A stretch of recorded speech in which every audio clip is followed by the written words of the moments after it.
नमस्कार दोस्तों, आज की कहानी है अकबर बीरबल की कहानी, जिसका नाम है जोरू का गुलाम। एक बार की बात है, राजा अकबर व बीरबल दरबार में बैठे हुए कुछ अहम मामलों पर चर्चा कर रहे थे। तभी बीरबल ने अकबर से कहा, मुझे लगता है कि ज़्यादा पुरुष जोरू के गुलाम होते हैं और अपनी पत्नियों से डर कर रहते हैं। बीरबल की यह बात राजा को बिल्कुल भी पसंद न आई। उन्होंने इस बात का विरोध किया। इस पर बीरबल भी अपनी बात मनवाने पर अड़ गए। उन्होंने राजा से कहा कि वे अपनी बात को सिद्ध कर सकते हैं, मगर इसके लिए राजा को प्रजा के बीच एक आदेश जारी करवाना होगा। वह आदेश यह था कि जिस पुरुष के अपनी पत्नी से डरने की बात सामने आएगी, उसे दरबार में एक मुर्गी जमा करानी होगी। राजा बीरबल की इस बात पर तैयार हो गए।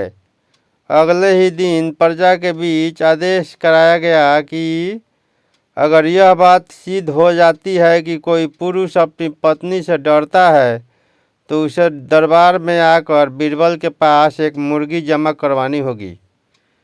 फिर क्या था, देखते ही देखते बीरबल के पास ढेरों मुर्गियां इकट्ठी हो गई और सैकड़ों मुर्गियां महल के बगीचे में घूमने लगी। अब बीरबल राजा के पास पहुँचे और बोले, महाराज, महल में इतनी मुर्गियां इकट्ठा हो गई है कि आप एक मुर्गी खाना खोल सकते हैं। इसलिए अब आप इस आदेश को वापस ले सकते हैं। मगर महाराज ने इस बात को गंभीरता से नहीं लिया और महल में मुर्गियों की संख्या धीरे धीरे और भी ज़्यादा बढ़ने लगी। इतनी अधिक मुर्गियां महल में जमा हो जाने के बाद भी जब राजा अकबर बीरबल की बात से सहमत नहीं हुए, तो बीरबल ने अपनी बात सिद्ध करने के लिए एक नया उपाय निकाला।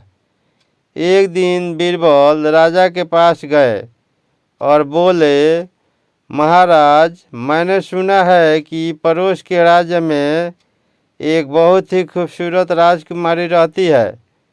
अगर आप चाहें तो क्या मैं आपका रिश्ता वहां पक्का कराऊं?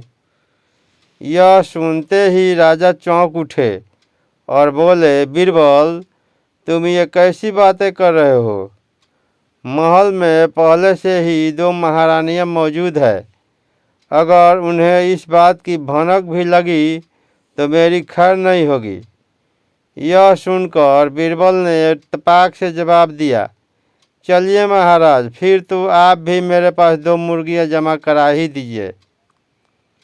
राजा बीरबल का ऐसा जवाब सुनकर शर्मा गए और उन्होंने अपना आदेश उसी वक्त वापस ले लिया।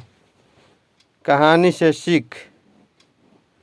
अकबर बीरबल की इस कहानी से हमें यह शिक्षा मिलती है कि बातों की चतुराई से हम किसी भी बात को मनवा सकते हैं। ज़रूरत है तो बस बीरबल की तरह चतुराई से अपना पक्ष रखने की।